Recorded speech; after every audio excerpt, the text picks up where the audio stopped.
us at Hawaii Electric Light Company. This afternoon, lava did cross Highway 132. We have a power line that goes down to Kapoho, and unfortunately the lava damaged that power line, and customers down at Kapoho are without power right now. At this time, we do not have plans to try and go and make repairs along Highway 132. The situation with the lava is too unpredictable. We have generators on island, but we're not deploying just yet down in Kapoho. We want to make sure what the situation with the lava is before we deploy the generators. It'll take some site preparation to hook up the generators and get the particulars of the electrical system with a temporary generator set up. We want to make sure we pick the right location, not a location that the lava is going to inundate later. We have those designs and plans in the works in the generator on island. Some of you down in Kalapan on Nanavali Estates and parts of Pahoa and even parts of Leilani, you experienced a short power interruption yesterday. That was so that we could transfer service. You were being served by a substation along Highway 132 about a quarter of a mile down the road from the Y point. We transferred your source to another source in Ainaloa, so you're serving from a different source.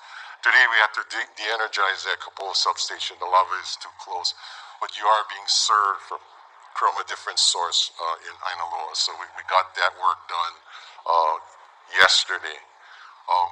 Today, the lava inundated our switching station on the PGV site, so there are no more electrical facilities on the PGV site. It's pretty much been run over by the lava.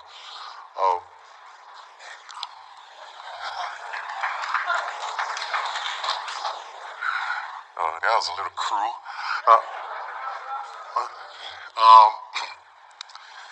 But we still have enough generation. We have enough generation from other generators. We're still maintaining all the other generation. Generation fleet is normal. We have adequate margins to continue to supply as we go through this. Thank you.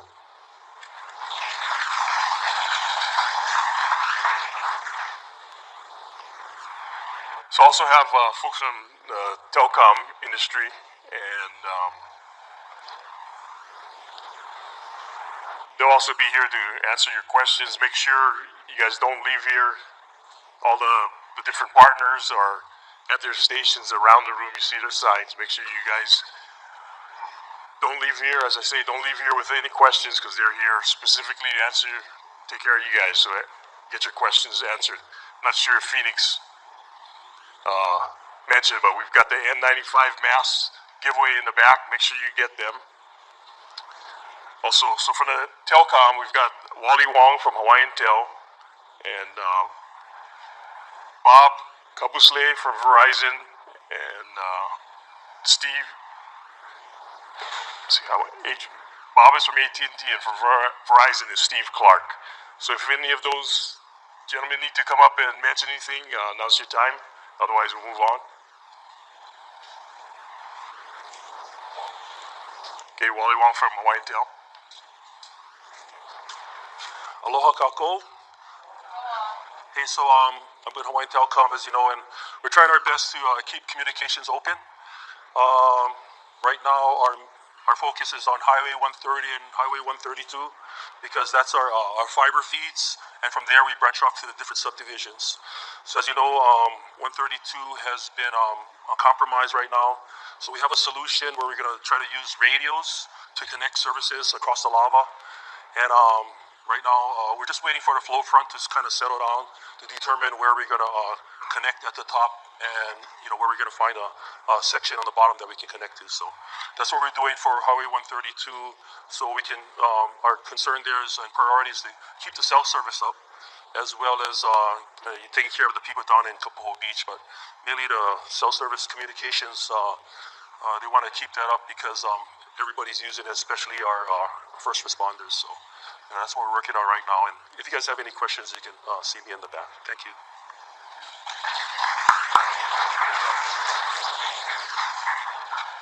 Hey, Hey, good evening. My name is Ron Whitmore. I'm with the Department of Research and Development with the County of Hawaii. We've been working closely with all the telecom providers. The reason Verizon, AT&T guys probably aren't here tonight because they're actively working in the field to restore service. In simple terms, their cell service is dependent on power, the Helco lines, as well as on the Hawaiian Tel lines. So when lava crossed 132 today, both those went down. But there are multiple contingency plans in place that they're working very hard right now to put in place. It's partially a function of what Wally guys are doing with Hawaiian Tel, but there's also other microwave and satellite options they can use to restore signal, and generators on island they can use to restore power. So they're working very hard to restore your cell and internet service as quickly as possible.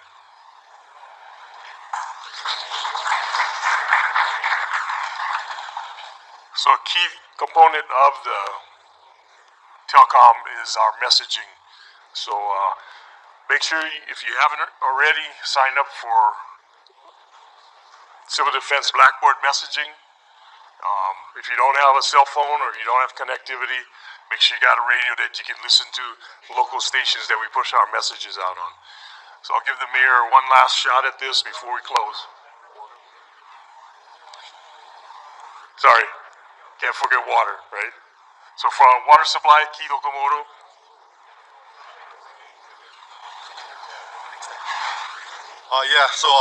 Work continues on our Kapoho well. It's going fairly smoothly. We have a few more pieces of equipment to install, and so we're looking at maybe about 2 or 3 more days, and we'll have that putting water into the system. And that will get water to the vacation land beach lots along the Makai areas. We still need people to conserve and use water wisely to make sure that this source can go as far for as long as it possibly can. And again, we'll be on the side if there's any questions. Thank you.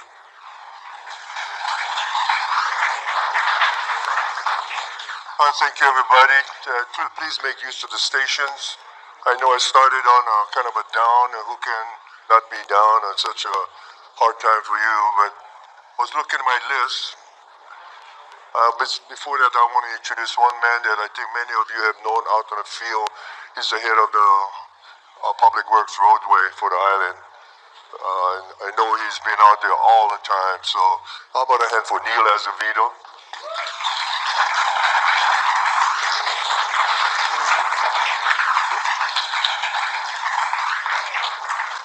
That's the man with the bald head. Thank you, Neil. And I'm looking at those names, and this is real. Thomas Magno, as you guys know, I coached him football when he was 14. The president of Hawaii Electric Light Company in high school, damn good quarterback. Fullback. General Hara, I coached him football at Waikea. Neil Azevedo, he was my captain from Waikea, but also I coached him in Papua at 9 years old. My goodness, don't ask anybody how old I am.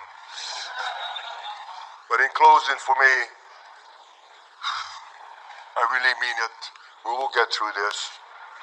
We can't, there's a man from FEMA that I will always remember because it is so true. I think you can see we made a rule from day one, and I promise you this was the rule. We will call every single source we can to help us go through this and minimize harm. They were all told 100% of every single decision will be made in consideration of you and never of politics, and we will keep that promise. Thank you very much for tonight.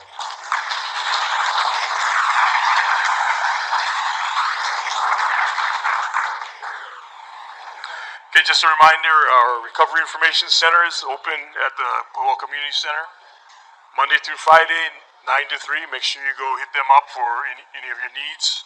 Also, just a reminder that folks getting to Leilani, you got to be in there by 10. Thank you. Thank you for coming out.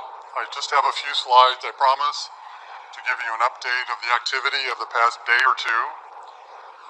Just as I said last week, I'll say it again tonight, it's been very hard for me to keep up with all of the changes that have occurred out in the Fisher Complex in Leilani Estates and just below over the past 2 or 3 weeks.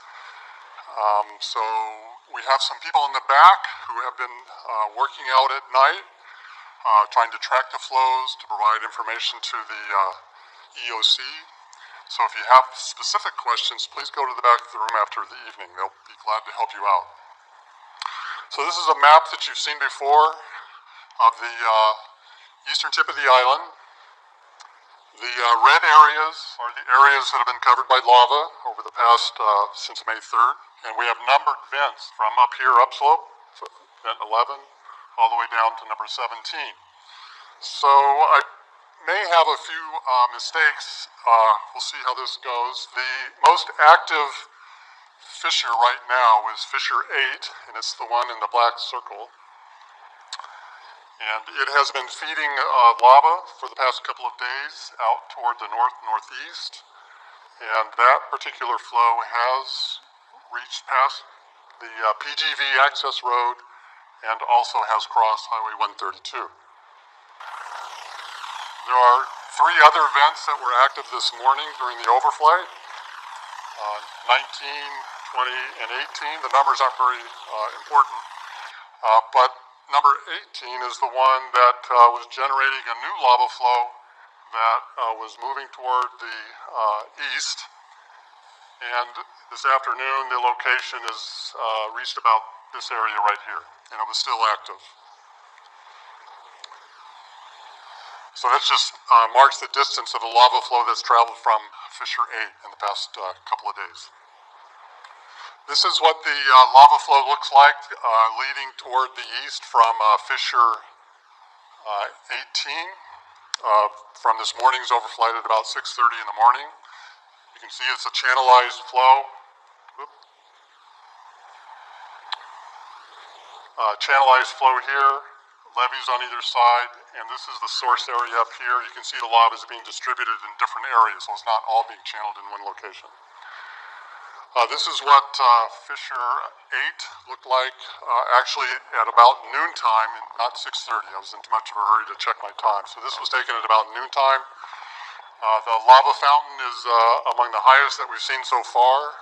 It's on the order of almost 200 feet, perhaps a little bit higher. And as a consequence, the fragmentation of the lava fragments leads to small pieces of lava or spatter, and also Pele's hair that can get wafted up from the heat above that plume, and then the winds will carry it downwind. Pele's hair is a little coarser than our hair, but it's made of volcanic glass. And so you'll see maybe strands of the hair on your car or your windshield, and if you pick it up and crush it, you're going to get glass shards in your fingers and your hand. So please be careful when you're trying to deal and brush away Pele's hair that may land on the ground. This is a view this afternoon just before 2 o'clock of Highway 132 of lava, an lava flow impinging on the road, and it crossed it within an hour later. This is an aerial view of that lava flow coming from fissure 8, which is back off the screen to the right. And it is crossed the road here, and it looks like these other areas may cross the road as well. This lava flow is moving more or less along one of the paths of steepest descent. And I put this larger scale map so that you could see the location of that lava flow right here across the highway, and where, if it keeps going and it follows the lowest point, then it could still follow that blue line for some unknown distance. It all depends on the vent conditions and how the history of the lava flow changes over time. So with that, I'll end, and we'll be happy to answer your questions at the end of the presentation. Thank you.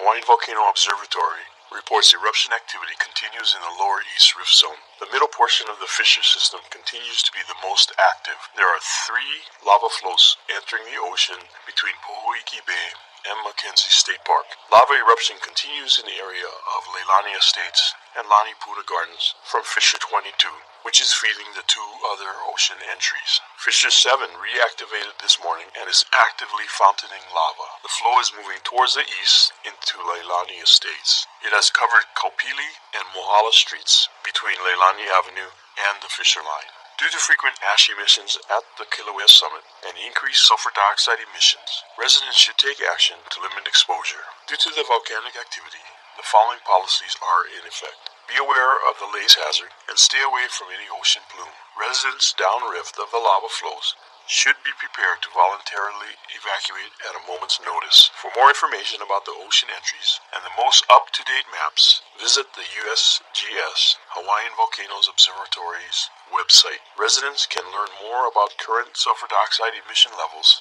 and forecasts by visiting the University of Hawaii's Fog Measurement and Prediction Project website. Due to the current activity, stay alert to messages issued by Civil Defense. We are on watch 24 hours a day for your safety. This is your Hawaii County Civil Defense Agency.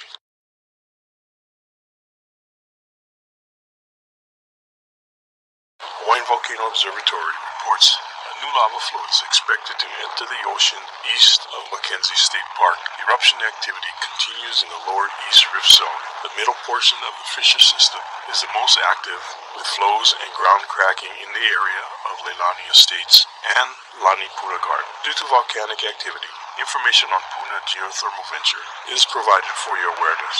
The situation remains stable as lava has not encroached further onto PGV property. County, state, and federal crews are on the scene and monitoring for sulfur dioxide and hydrogen sulfide. There is no hydrogen sulfide detected at this time. Frequent ash emissions continue at the Kilauea summit. Take action to avoid exposure to ash. To help our residents, we are distributing free masks for ash protection. Distribution runs tonight through Friday from 3:30 to 7:30 p.m. and Saturday from 9 a.m. to 1 p.m. Masks will be distributed at Ocean View Community Center, Na'aleu Community Center, Pahala Community Center, Cooper Center, and Shipman Gym in KL. Each person may receive up to 3 masks. Masks do not protect against gases and vapors. They will only provide filtering for ash. Due to the current activity, residents downrift should be prepared to voluntarily evacuate at a moment's notice. Stay alert to messages issued by Civil Defense. We are on watch 24 hours a day for your safety. This is your Hawaii County Civil Defense Agency.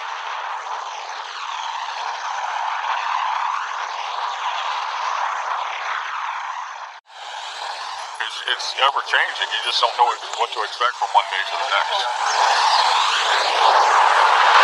Yesterday it was 2 small fountains of lava just shooting up, and one smaller one, the one closest over here was a little bit taller, and it was just one continuous fountain shooting up, and then you come down here today and it's like undescribable. I mean, it's like I can't even tell you how high that's getting into the air, but it's got to be 300 feet.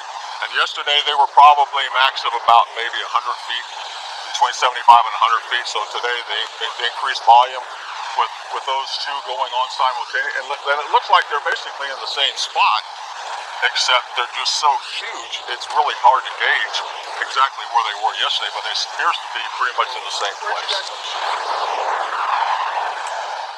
We just saw a phenomenal fountain at the end of Kahakai Street. It's the end now because the lava rolled across it, wiping out the entire northeast section of Leilani Estates. The fountains were going is between 6, 19, 22. The fissures now are all just rolling into one another, and they're shooting hundreds of feet in the air. Kahukai intersected with Pohoiki, and that intersection is no longer there. It's gone. It's covered with lava. And the other, if you turn right, and that was the edge of Leilani Estates. That hole, there's a couple streets that came off of it, all gone. And right now it's a lava lake.